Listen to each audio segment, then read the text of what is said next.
Nasipon pa. Kisingot-singot pa nga ni. Okay, here we go. Take off. Hold it. Home point updated. Okay. Harap ka muna sa amin. Yan, dito tayo mag-i-start. Normal mode. Okay po tayo. Okay, bye. Magka-testing tayo ngayon ng range. Start tayo dito sa aming sa may kaingin. Oh, sinusundan agad ng ibon ah. Okay, harap tayo ngayon. Dito tayo sa kaingin. Dinig yung boses namin dito eh. Dinig yung boses natin. Ay, parang umikot ulit ako. Dito, yan. Okay. Let's go! Yan, 92%.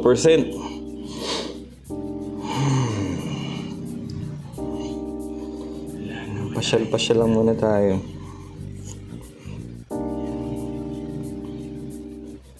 Saan na tayo? Okay. 91% yung battery. Siguro, mga 70%. Pag nag-70 na siya, ito, lay na to. Pag nag-70% yung battery, babalik na ako. Depende kung saan naabutin yung 70. Yung signal, malakas pa rin. Ayan. Yung RC, ayun yan. Pag nabawasan yun, siguro kakabahan na tayo. Ayun, simbahan ng kaingin. Malayo na Ito na yung trade. Tingnan natin kung may mga pumasok. Ang kagandaan nito sa mini, meron tong zoom eh. So, pwede nating pwede tayo mag-espiya kung walang tao. Kakatapos na ng field trip nila kaya walang masyadong pumasok. Okay, diretso. 77 meters ang height natin. Masyadong mataas pa ba tayong konti? 88%. Medyo nanginginig yung kamay ko kasi hindi na natin kita eh. Malayo na yan. Ayan, yung mga bahay na yun. Wow. Okay, ang ganda ng mga bahay dun ah. Ayan, nabawasan na ng isang signal yung battery. Uy, signal interference may exist. Okay, ganyan. Nagka-signal interference ka agad nun.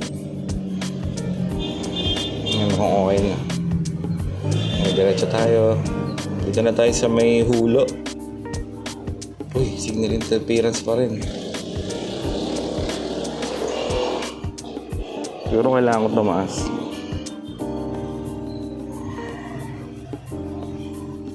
Kailangan ito nakaharap sa kanan. Medyo. Hmm. 85%. Dito na ako sa dulo ng kaingin yata. Bakit?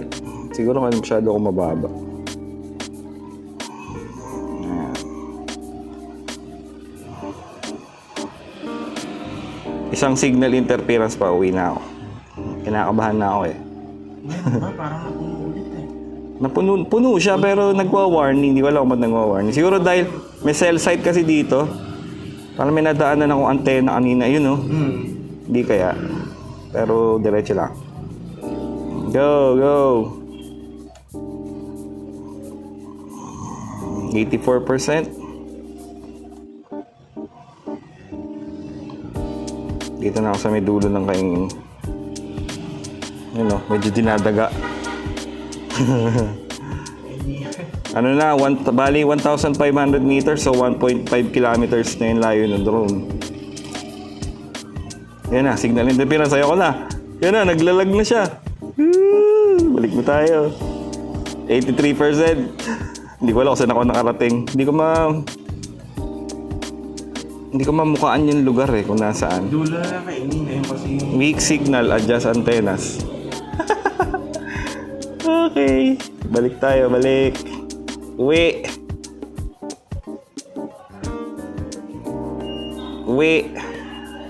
Ang ganda ng view dito. Saan kayang bukid to? By the way guys, kung malalaglag pala to sa bubong nyo, pakibalik na lang sa akin ha, bigyan ko kayo ng reward.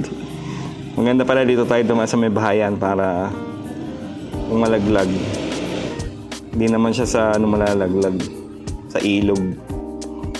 Okay. So, yan, 1 kilometro na lang, 1,000 kilometers. Dito na ulit ako sa trade. Ay, nakita ko na yung trade. Okay, pwede na siguro ako maupo.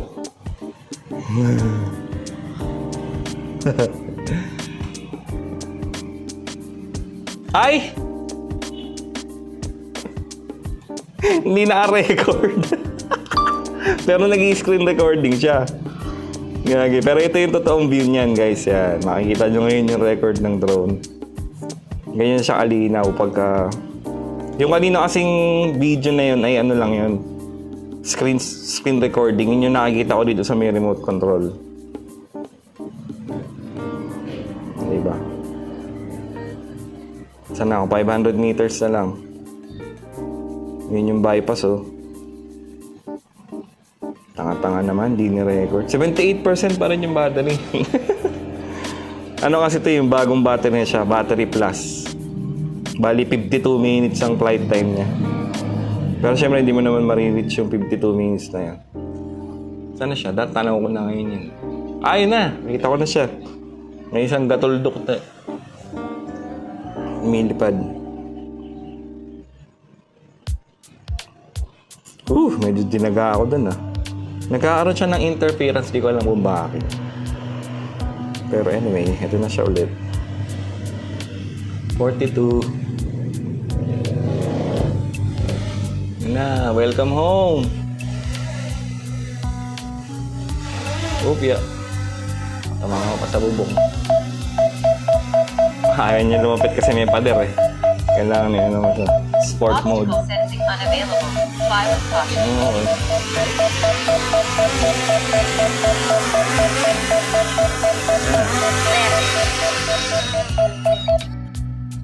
Alright! 5 Pro na pala yan.